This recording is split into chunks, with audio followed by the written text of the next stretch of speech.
focus area, which is housing. And I want to introduce to you Asia Pepper, who is our Community Engagement Associate, and she will then introduce our moderator for this evening. Awesome, thank you for being here. This is exciting. This is our first roundtable on housing, and I'm just excited to see what comes out of this. And thanks to our advisory board for having this focus on housing and wanting to explore fair and affordable housing in our county. And also, I guess I will introduce Mr. Warren Dunn. He is on our advisory board, and I'll let him tell you a little bit about himself, and then we can get started. Thank you all for being here. Thank you, Edith. Yes, sir.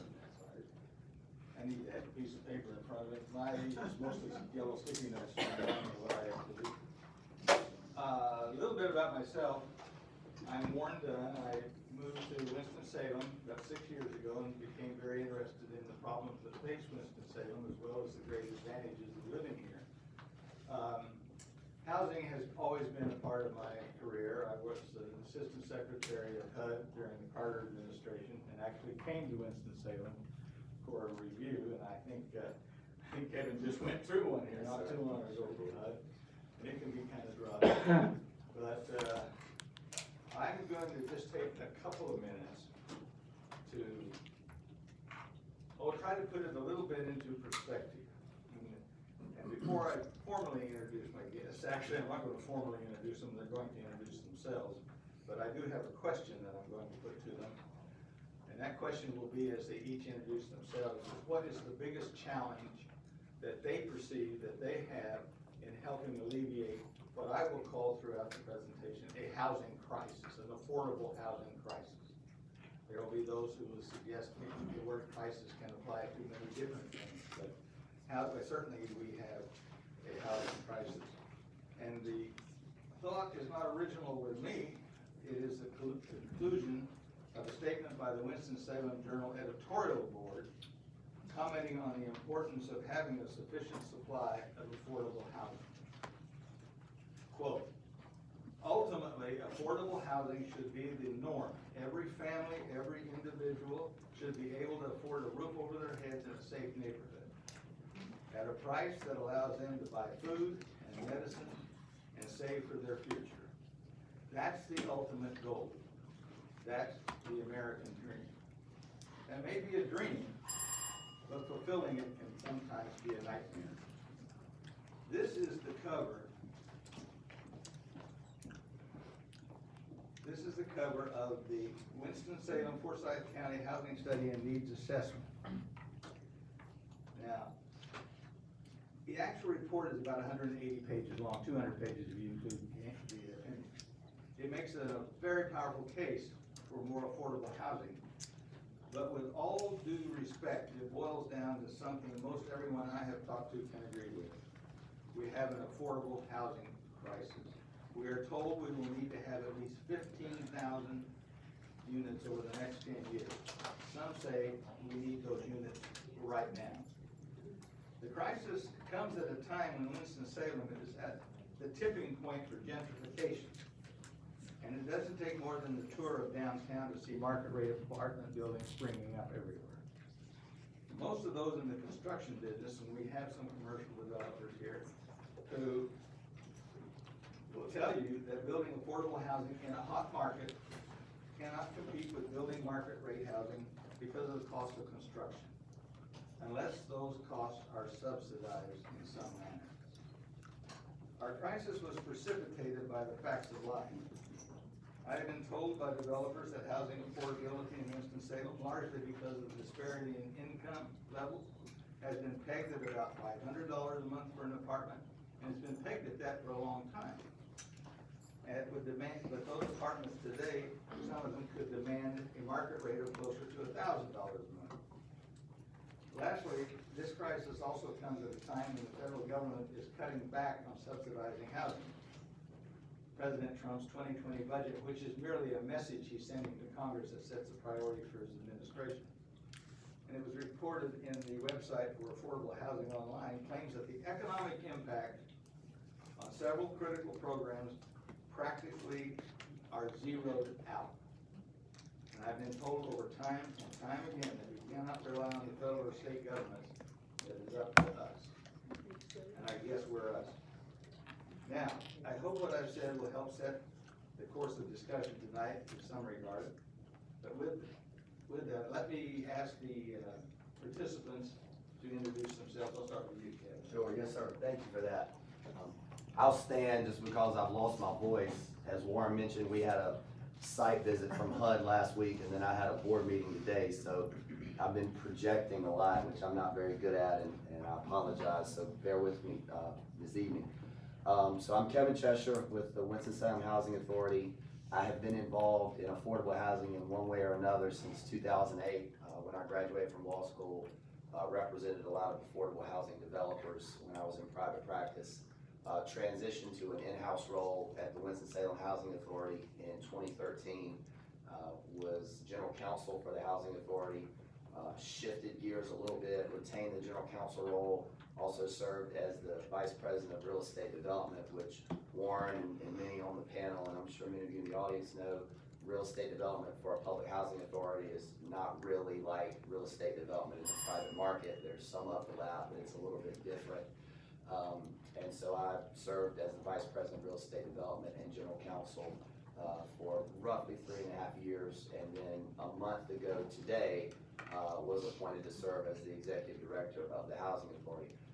So, you know, in a month, we pitched HUD on a $30 million grant that we've been pursuing for about 4 years, and had our first board meeting as the executive director today, and happy to be here tonight to kind of talk about our priorities, our initiatives, our status.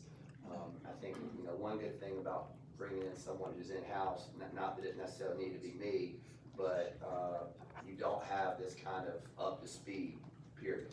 So not to say that priorities may not change and initiatives may not change, but I think ultimately our objective is the same, and that's to try to see what we can do to cover the delta between the demand for affordable housing in our city and the supply, and to do everything we can within our programs to continue to help people move in, because you gotta catch them, up and then out of subsidized housing, and see if we can prepare them to move into market rate housing or housing that's subsidized not quite as deeply as some of our low-income public housing.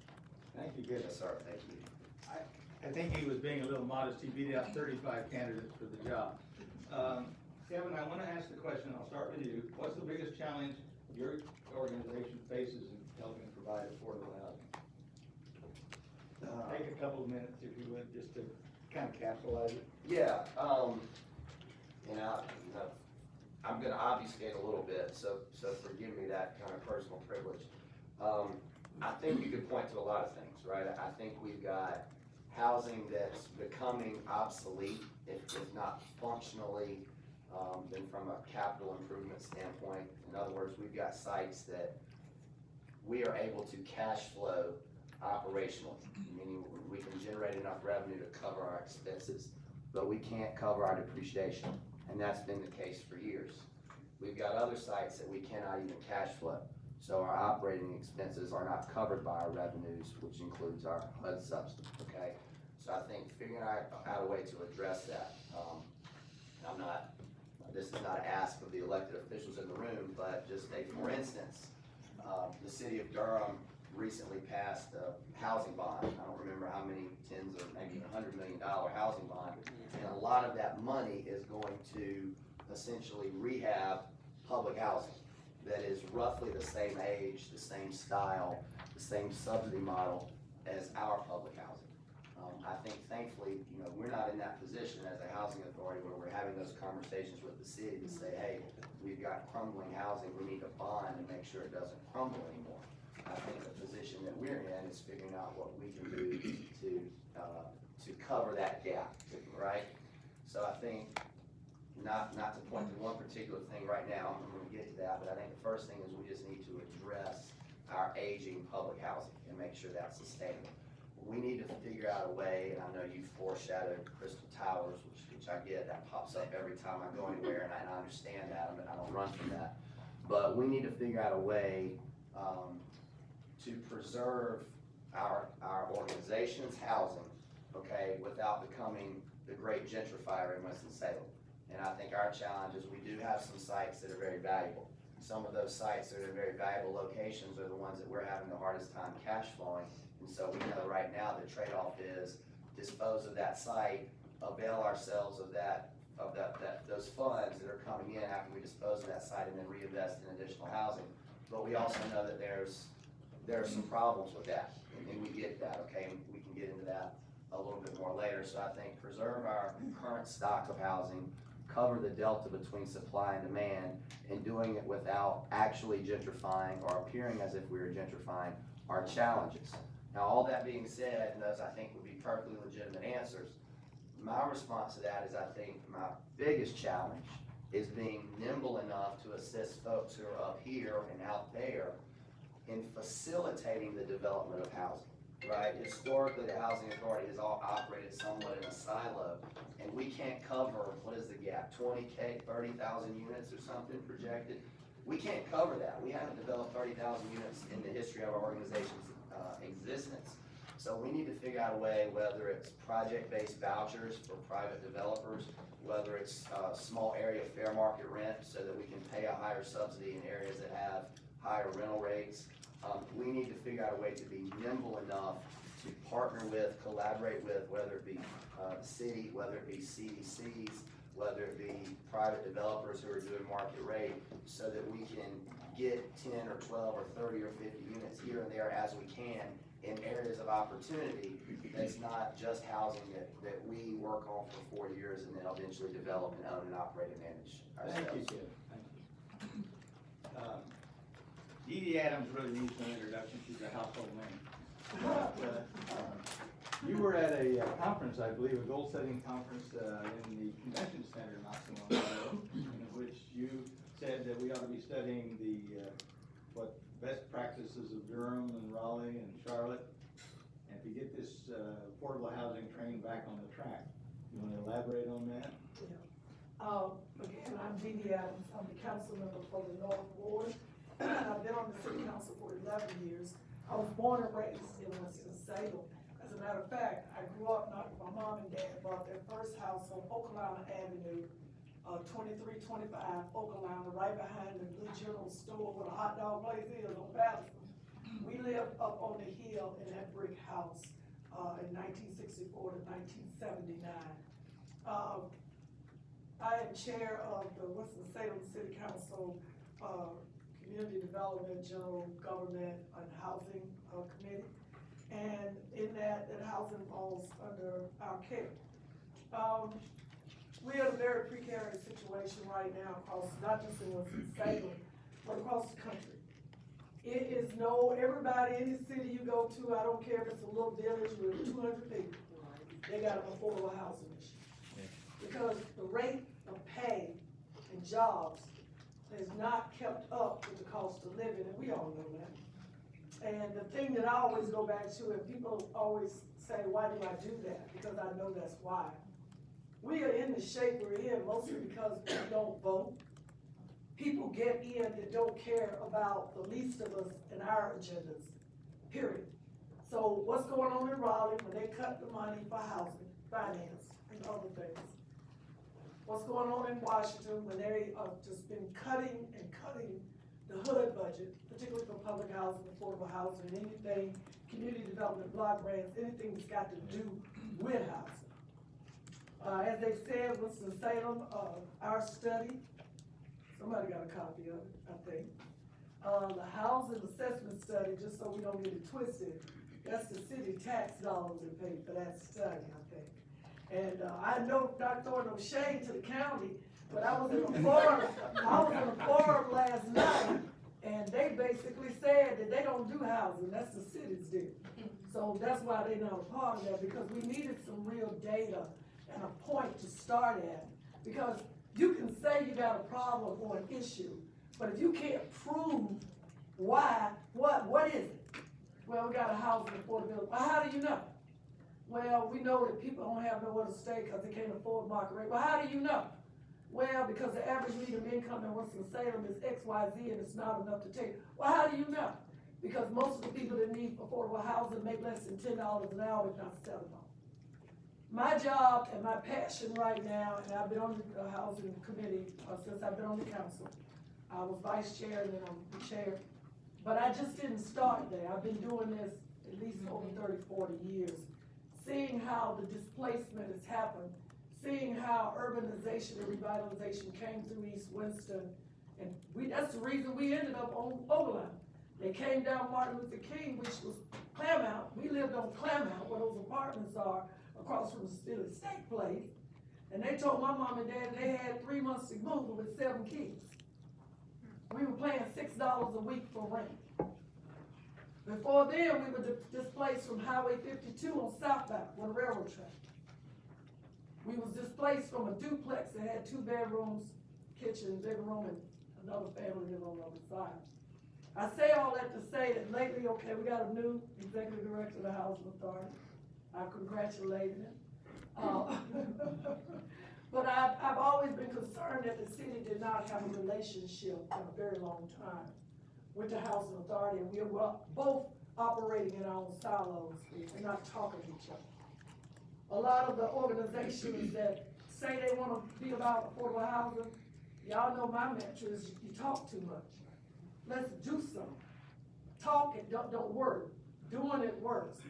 And where the money gonna come from? The government can only do so much, especially the municipality.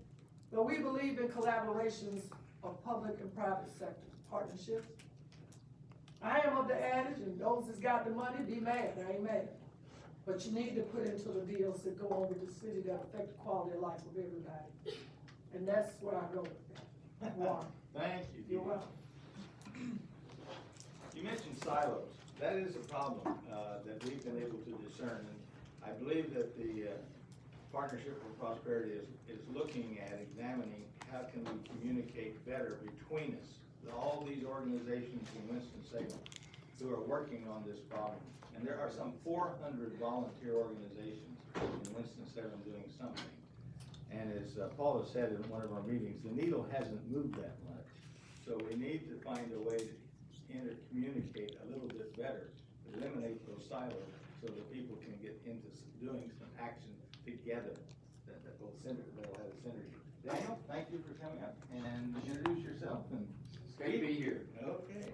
So I'm Dan Cornelis, I'm the Director of Community and Economic Development for Forsyth County, and I've been doing community economic development since 1983. So I've been around a long time. I'm native of Winston. I moved away for 10 years and then came back. And it was interesting to see what had changed and what hadn't.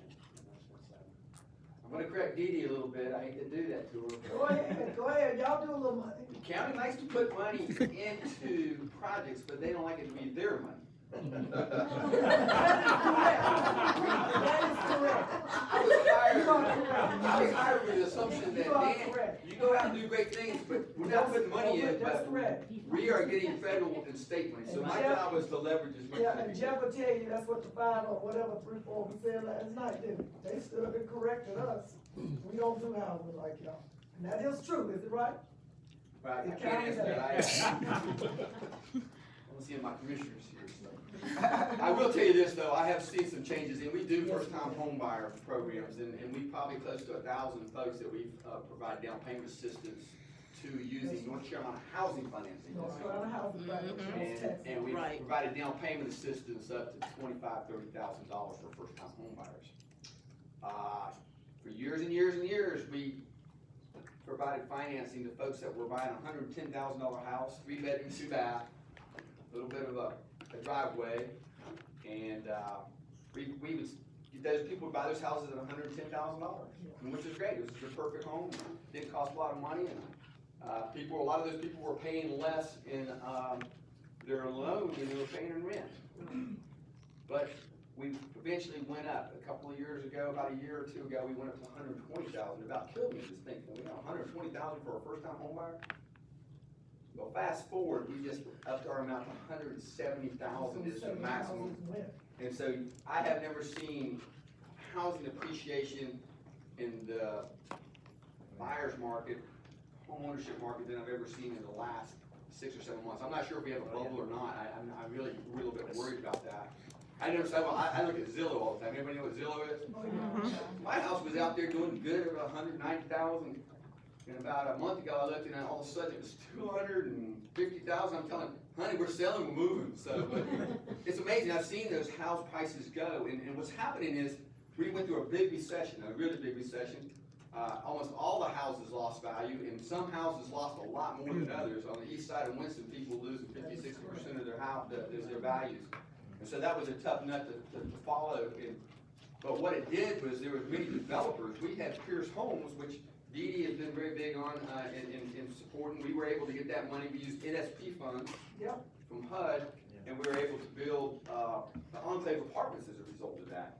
The second round of those is 96 units just started being rented out last week. My favorite development. So Dee Dee was a big backer of that, and one of the things is that we were using federal money that was passed down to us, and so the cost of housing has just been going up, rental too. So I don't know if you guys read the paper,